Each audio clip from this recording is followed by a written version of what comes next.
உலக மக்கள் தொகை ஒவ்வொரு நாளும் பெருகிக் கொண்டே இருக்கின்றது.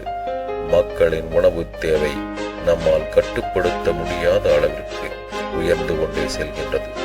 நகரங்கள் விரிவடைந்து கொண்டே இருக்கின்றது. மக்களின் வாழ்க்கை முறையும் நகர கலாச்சாரத்தைப் போலவே மாறி வருகிறது. உணவு தேவையை பொறுத்து கணக்கிட்டால் விளைநிலங்களை நாம் அதிகரிக்க வேண்டும்.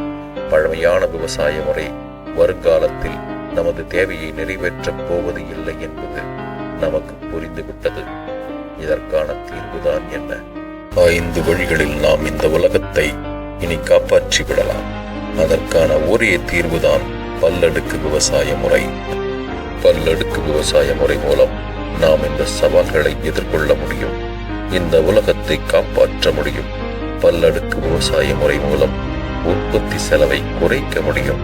வருடத்தின் 365 நாட்களும் விளைபொருட்களை உற்பத்தி செய்ய முடியும். வறண்ட நிலங்களை விளை நிலமாக்க முடியும். விவசாயத்திற்கான தண்ணீரின் தேவையை இனி 85% வரை குறைக்கவும் முடியும். உலகப் போர் இனி தண்ணீரால் தான் ஏற்படும் என்று சொன்ன ஆருடத்தை இனி பொய்யாக்க முடியும்.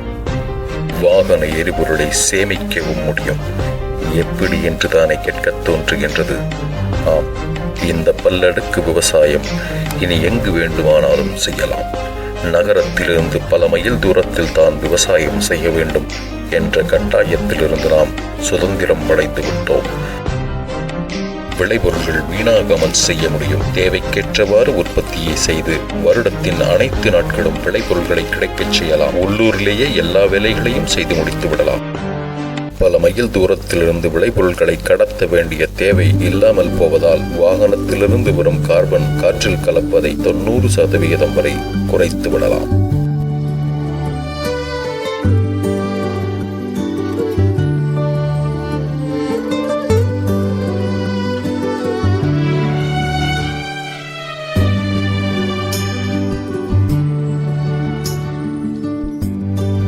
இன்று உலக நாடுகள் பல இந்த பல்லடுக்கு விவசாய முறைக்கு மாறத் துவங்கிவிட்டது. ஆம், பல நாடுகளில் இன்று மிகப்பெரிய பல்லடுக்கு பண்ணைகளை அமைக்கப்பட்டு உற்பத்தியை லாபகரமாக அறுவடை செய்ய துவங்கிவிட்டனர்.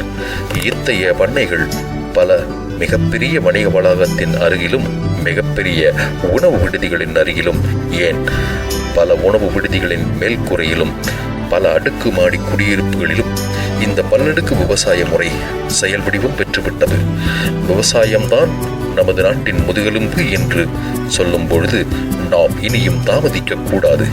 ஏனென்றால் நமது பூமி தண்ணீர் இல்லாமல் வறட்சியால் தன் பொலிவை இழந்து கொண்டிருக்கின்றது.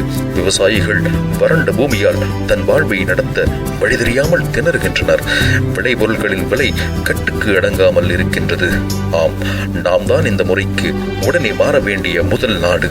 நாம் இந்த மாற்றத்தை ஏற்க தயாராகிவிட்டோமா? விவசாயிகளின் கண்ணீர் துடைக்க தயாராகிவிட்டோமா? நமக்கு நாமே விளைபொருட்களை உற்பத்தி செய்து தன்னிறைவை அடையப் போவது நிஜம்தானா? ஆம், நமது தமிழகத்தைச் சேர்ந்த இளம் விஞ்ஞானி பேராசிரியர் உயர் திரு நாகேந்திரன் அவர்களின் 7 வருட ஆராய்ச்சியின் முடிவாக இப்பொழுது நாம் பல மடங்கு உயரிய தொழில்நுட்பத்துடன் கூடிய கணினிமயமாக்கப்பட்ட பல்லடுக்கு விவசாய முறையை அறிமுகம் செய்துள்ளோம்.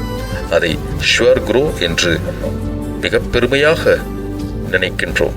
இனி வறண்ட நிலங்கள், விளை நிலங்கள் எல்லா இடமும் இனி சொர்க்கம்தான். நாமும் செழித்து நாட்டையும் செழிக்க வைப்போம். ஜெய் ஹிந்த்.